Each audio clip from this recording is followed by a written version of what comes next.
And before we get started, I just want to welcome all of our network campuses all across the country. Come on, let's just honor them real quick. Absolutely, we're excited that you're tuning in. It's the first installment, the first part, the first week of our new series, The Cool Kids. And you might be like, what is this series about? Well, I'm going to tell you a little bit about how we came up with this idea. I went to one of the high schools in Albuquerque a few weeks back and had the privilege and honor to be able to speak to a group of students. And one of the things I asked the students were, well, hey, can you give me some attributes of a cool kid? Can you give me some attributes of a popular kid? Can you do this? And so they began to list some things out, and I'm telling you, by the end of it, I'm saying girls are like, well, they need to be outgoing, and then guys are like, well, they need to be dressing nice, but at the same time, they don't need to like be afraid to get dirty. Like they need to hang out with the guys, and like they like to play sports, but at the same time, they like to read Harry Potter. You know what I mean? It's like they're saying all these kinds of deals. All of a sudden, we get to this list. I'm telling you, the list is miles long, and I look at these students and I say, all right, tell me one person that possesses all of these attributes. And that's about how it sounded for the next minute. It was like, well, maybe, no, well, maybe, no, that person, nope, he don't like Harry Potter, you know. And I began to think, how crazy is it? To be honest, the popular kid or the cool kid is really relative, right? Like I believe that the cool kid is the kid who knows he's cool, right? I believe that the cool kid is the kid who says, you know what, I own me, I do me, you do you, boo-boo, I do me. Like, and I believe that I mean, because at the end of the day, like Christian's cool kid is going to be a lot different than my cool kid, right? Tim Ray's popular kid is going to be a little different than Grady's popular kid, right? And I began to think, I said, you know what, I want to talk about some specific things. And in this series, we're going to kind of teach you how to overpower the lies of insecurities. Everyone say insecurities. Fears, condemnation, and discouragement with the promises of God. I'm going to teach you how to overpower these lies with the promises of God. And before we get too far into it, I came across this passage, and this is not going to be the main passage I'm speaking from, but I thought, man, I cannot not say this. I have to say it. And it's going to be on the screens for you, but it's in Psalm 139, verse 14 through 15, and it says this: I praise you because I am fearfully and wonderfully made. Look to the person to your left and say, I am wonderful. Come on, they were stubborn. Look to the person to your right and say, I am wonderful. There we go. Now we're believing it. Your works are wonderful. I know that full well. My frame was not hidden from you when I was made in the secret place and when I was woven together in the depths of the earth. I want to title my message tonight. I want to speak on the subject of this. I know I am. I know I am. If you're taking notes, I want you to write that down. I know I am. I believe there's in today's society, there is a statement that is said very often. Now, you might not hear it a lot. It might not come out of your mouth physically, but I believe that it is a statement said in a lot of our minds today. Like we say it maybe a lot of times throughout just one day, and they're going to put it on the screens, and it says, I am never blank enough, right? I am never blank enough. You get to fill in the blank, and you know what? I'll fill it in for me. This last weekend, I went to a youth conference. If you don't know what that is, it's where a lot of pastors, hundreds of pastors all over the nation come together and we get inspired. I mean, we get rejuvenated. There's a lot of teaching that's going on. I'm telling you, these speakers are incredible. I'm like, how did you come up with that? Are you serious? Like, do you have a direct line to Jesus? Like, does he talk to you every single day? Because I don't know how you got that out of what you just said. I'm telling you, it is phenomenal. And sometimes, like, I mean, I had a great time, but when I caught myself saying this phrase, you know, I am never smart enough, right? Like to be honest, man, I am never hipster enough. You know, like, these guys got beards. I'm telling you, like, they dress like homeless people. I'm telling you, it's long johns. It's weird. I don't even know, like, shorts, long johns. It's snowing outside. I don't even get it. I'm like, can I be vulnerable a little bit for you tonight? I believe I was saying, you know what? I'm never experienced enough, right? This guy's been doing it for 10 years, right? Youth ministry, 10, 15 years. They've been doing this forever. I'm like, man, you know, I'm never experienced enough. Let's fill in the blank for you. Let's just popcorn it off. I am never blank enough. What would you say? I am never good enough. That's good. Well, that's not good, but you know, I am never what? What? I can't hear you. Strong. I'm never strong enough. What else? I'm never pretty enough. Alec, you're pretty. Don't worry about it.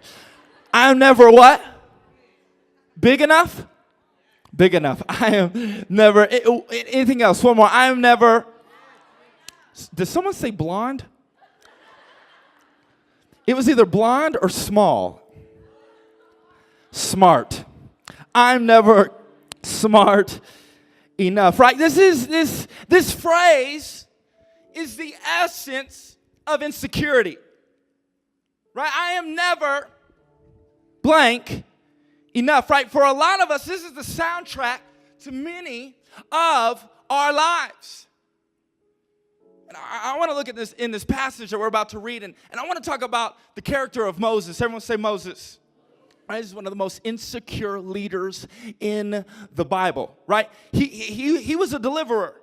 But before he could deliver others, God had to deliver him from some things, right? God had to do some delivering for him. And I want to give 3 things that almost eliminated the purposes that God had for Moses. We're going to be in the book of Exodus, chapter 3, verses 1 through 11. And we're going to read this really fast, but I want you to pay attention. How many of you got your Bibles right now? You got your Bibles waving in the air like you just do care. Come on. There you go. Got your Bibles. All right, look to the person on the left. Fine. Get on the pages of the Bible. But if not, if you don't have them, we have it on the screens for you. We're thinking about you all week. Exodus chapter 3, verse 1, it says this. Now Moses was tending the flock of Jethro, his father-in-law, the priest of Midian, and he led the flock to the far side of the wilderness and came to Horeb, the mountain of God. There, the angel of the Lord appeared to him in flames of fire from within a bush. Moses saw that. Though the bush was on fire, it did not burn up. Hold up, this is crazy. Verse 3, so Moses thought, well, I'll go over and see this strange sight, why the bush does not burn up. Verse 4, when the Lord saw that he had gone over to look, God called to him from within the bush and said, Moses, how many know it's important when you get your name called twice? Yeah? Like, oh, I better hurry up. Moses said, here I am. Do not come any closer, God said. Take off your sandals, for the place where you are standing is holy ground. And then he said, I am the God of your father, the God of Abraham, the God of Isaac, and the God of Jacob. At this, Moses hid his face because he was afraid to look at God. Verse 7, the Lord said, I have indeed seen the misery of my people in Egypt, and I have heard them crying out because of their slave drivers, and I am concerned about their suffering. So I have come down to rescue them from the hand of the Egyptians and to bring them up out of the land into a good and spacious land, a land flowing with milk and honey, the home of the Canaanites, Hittites, Amorites, Perizzites, Hivites, Jebusites, any kind of Ittites. And now the cry of the Israelites has reached me, and I have seen the way the Egyptians are oppressing them. Verse 10. So now go. I am sending you to Pharaoh to bring my people, the Israelites, out of Egypt. Verse 11, last one. But Moses said to God, who am I that I should go to Pharaoh, the most powerful man in the world, and bring the Israelites out of Egypt. When you look at this passage, there are two characters. There's God, and then there's Moses. Right? God is saying, I am God, and I am speaking to you through this bush, and I am leading you. I have a plan for you, and these are the things that you need to do. And Moses' instinctive response is, but who am I?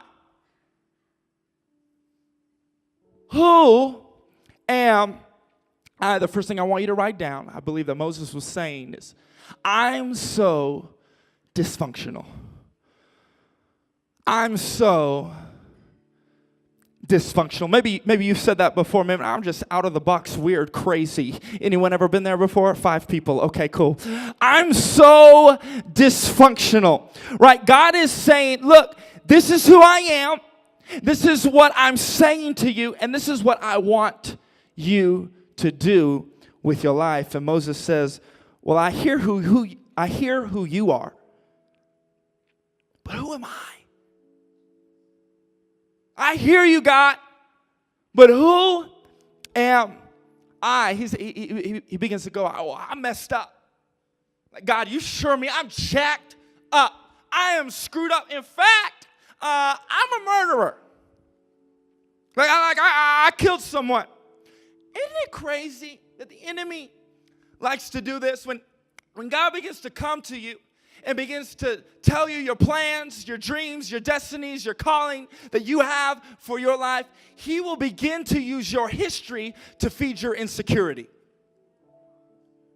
Right? I mean, this is what he does. I mean, you look in Exodus 2, it says this. It says, one day after Moses had grown up, he went out to where his own people were and watched them at their hard labor. And he saw an Egyptian, right? Moses saw an Egyptian beating a Hebrew, one of his own people.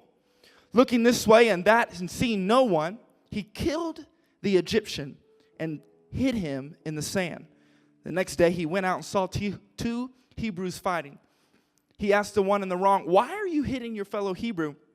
Verse 14, the man said, who made you ruler and judge over us? Are you thinking of killing me as you killed the Egyptian? Moses is like, oh, snap. I looked to the left and to the right, but I didn't look up and down because apparently they have seen me kill that dude. They know where it is. I mean, they CSI, blacklist. I mean, it's getting crazy right now. They know I killed someone. What am I going to do?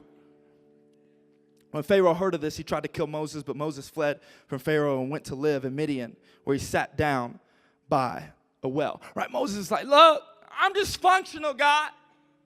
Who am I? Moses is like, who am I that you would speak to me? God, who am I that you would visit me? God, who am I that you would have a plan for me? Let me tell you something. Insecurity likes to talk in first person. Because if it didn't, you'd be able to argue with it. Ooh, right?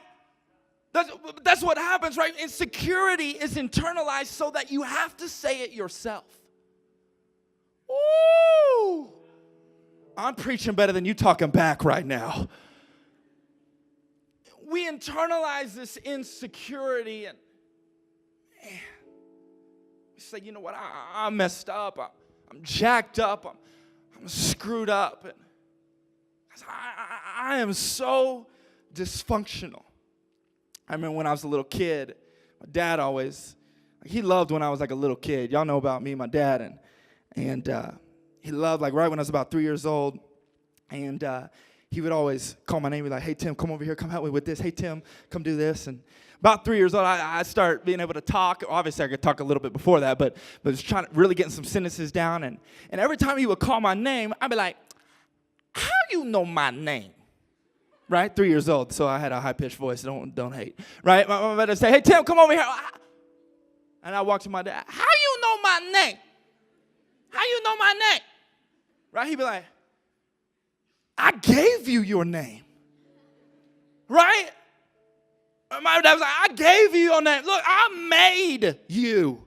You know what I'm talking about? Like, I made you. And I think this is where Moses was, right? God, why me? Who am I? How do you know my name. You ever get a sense that, how can God know me so well and still love me so much?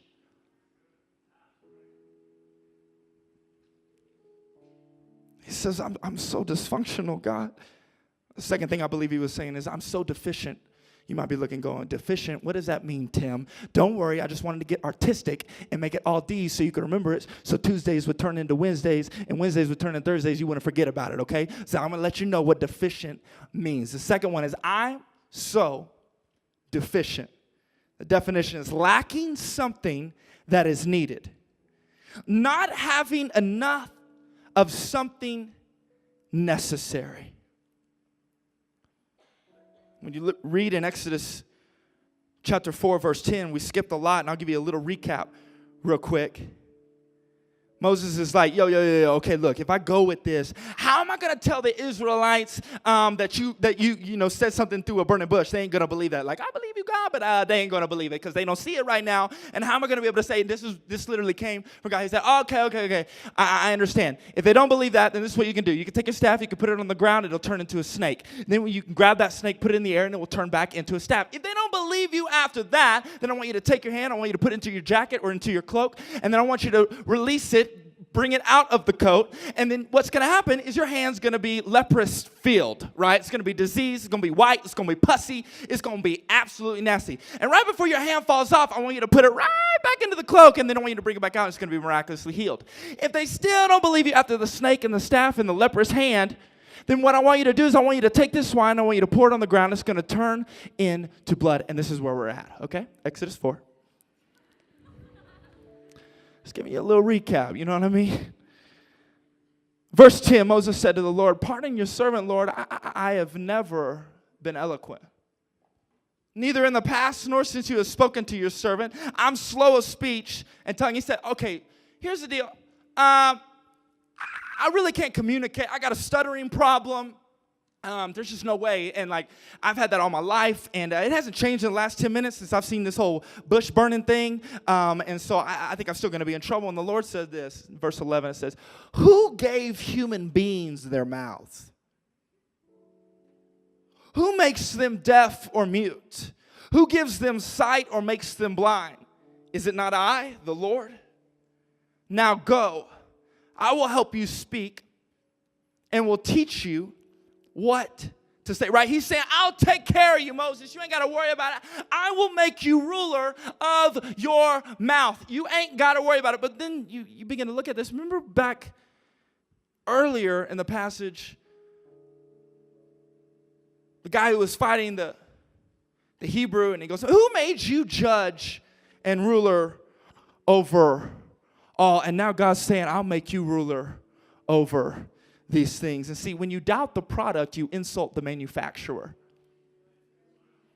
Right? Let me tell you something. If God left it out of you, it is not needed for you to accomplish your dream.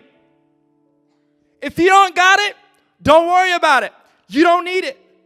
Let me tell you something. Insecurity is the ultimate insult to God.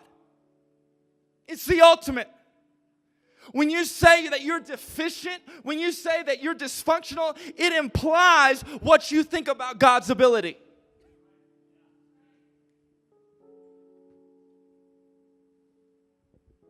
I think the antidote to insecurity is getting back to the source. Everyone say the source. Come on. Who made you? Right now, at this time, now Moses throws out all of the excuses, and it comes to Exodus 4:13, and Moses says this, well, pardon your servant, Lord, but can you send someone else? I can't do this. There's no way. Can you send someone else? These negotiations ain't working, plea bargains aren't working, and this is what leads me to my third point. I believe Moses was saying, I'm so doubtful. I'm so doubtful, right? I'm so dysfunctional. I'm so deficient. And I'm so doubtful. We are literally watching Moses struggle with insecurity when charged with the largest task imaginable. You keep reading, and Exodus 4 verse 14 says, "In the Lord's anger burned against Moses, and he said, well, what about your brother Aaron, the Levite? I know he can speak well, and he's already on his way to meet you, and he'll be glad to see you. And you shall speak to him and put words in his mouth, and I will help both of you speak and will teach you what to do." How crazy is that? That even though Moses didn't go with plan A, even though Moses didn't go with the first plan God had for him, God didn't give up on him. God didn't give up on him. He says, "Moses, I'm not giving up on you. You don't want to go with my first plan, all right. You don't want to go with plan A, I'm not giving up on you." And you keep reading verse 16. He will speak to the people for you, and it will be as if he were your mouth and as if you were God to him. But take this staff in your hands so you can perform the signs with it. You know what's ironic about this is never in this passage do we get the impression that Moses doubted God. Moses never doubted God at all. He trusted him. He never doubted God. A lot of times it's not God we doubt. It's that God can do that through us. Right? We don't doubt God. We just doubt that you can use me. You can use me to accomplish that. Right? Moses is like, it's not you, God. It's me. It's not you. It's not you, God. Don't worry about it. It's not you. It's me. It's me. It's not you, God. It's me. Anyone ever got broken up like that? It's not you. It's me. It's me. I'm the only one. Okay, that's fine. Right? That's what we're telling God. And when you look at Exodus 3, verse 13, Moses said to God, "Suppose I go to the Israelites and say to them, the God of your fathers has sent me to you. And they ask me, what is his name? Then what shall I tell them?" God said to Moses, "I am who I am." Whew. Now let me tell you something. I'm just going to stop right there. I'm not even going to read the rest of that. It says, "I am who I am." And I'm going to look at this scripture and wonder, why is God being so ambiguous to Moses when what Moses really needed was certainty? Why are you saying, "I am"? Right? We'll just use this as an illustration. Imagine this is the burning bush and I'm Moses, okay? He's like, "All right, God, so look, if I go on with this, who am I going to say to sent me?" He goes, Jesus says, "I am." I'm sorry, God. I must got bad reception over here. Let me look over here, right here. I think I only got the first part. What'd you say real quick? God's like, "I am." Why does he give him such a wide answer? And I began to study this meticulously and really look into it and go, you know what? I need to focus on this. And began to study, and some commentaries are written on it. And one guy says that it was written so that they could focus on God's present tenseness. I don't even know if that's a word, but it is right now. So that he could show Moses his present tenseness, right? I'm not just the God who was, Moses. I'm not just the God who will be, Moses. I am the God who is. I am. Right? I'm not just the God who will be and who was a long time ago. I'm not just the God of when you get out of a bad situation. Woo! I am the God who is. I am. I'm not just the God. I'm not just your grandma's God. I'm not just your mama's God. I'm not just a God of 2,000 years ago. I'm a 2014 God. I'm a God that will show up in your situation. I'm a God that will show up in your struggles. I wish our church would get excited right now. You get pumped about we have a God that is serving right now. A God that is alive. A God that is well right now. We ain't got to worry about it. He ain't dead. He alive. He's a 2015 God. He'll be a 30 15 God. But how many times do we look and we go, yeah, he did that for my grandma because she's spiritual. But now, nah. Yeah, he did that for Moses, part the Red Sea. I can't even get a B on my test. Right, we got to begin to look. We got to begin to open up our eyes. God's saying, whatever you're not, I will be to you. God said, whatever you're not, I will be to you if you trust me. If you trust me, he says, I am. You say, well, I'm not good enough. God, I'm not good enough. He goes, I know. I am.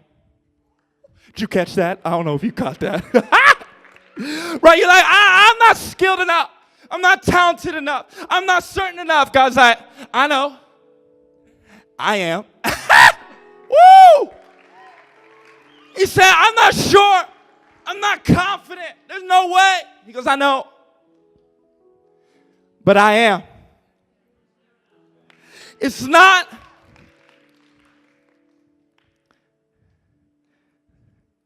God's saying it's not about what you are, but who I am.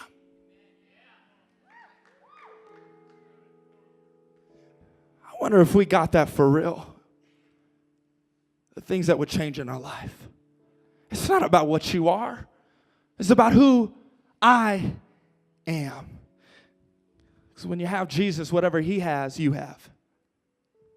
When you have Jesus, whatever he has, you have. You see, when you accept Jesus into your heart, you are one with God. Everyone say one.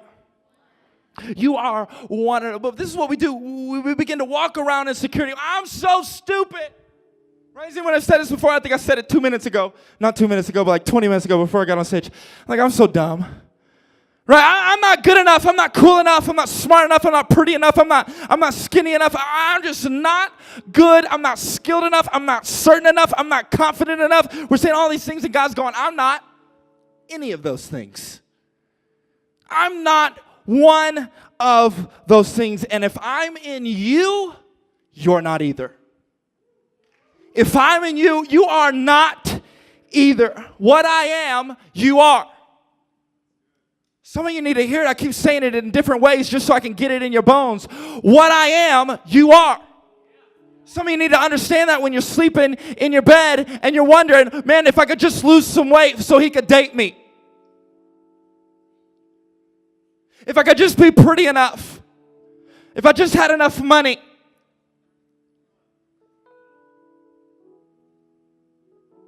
He's saying, what I am, you are. To be honest, I feel like when we begin to call us dysfunctional, we're taking the Lord's name in vain. We say, I'm dysfunctional. You're saying God's dysfunctional. But God's saying, yeah, you might be dysfunctional, but I'm gracious. You might be saying, you know what? I'm so deficient, but he's saying I'm sufficient. You might be saying, you know what? I am so doubtful. I have no clue. He's going, but I'm faithful. I am what you are not.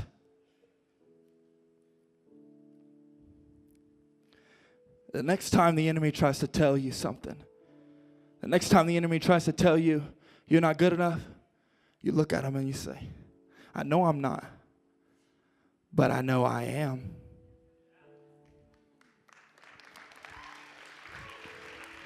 The next time the enemy tries to tell you you're not smart enough, there's no way you could do it, you say, yeah, I know I'm not, but I know I am. Oh, man, that's good. The next time the enemy tries to come at you You look at them and say, you know what? You might be right, but I know I am. I know the Father. I know Jesus. I know the God of love. I know the God of grace. I know I am. I know who I am. I know the God of mercy. I know the God of protection. I know the God of provision. I know the God of grace. I know the God of bountiful relationships. Come on. I know I am. I know.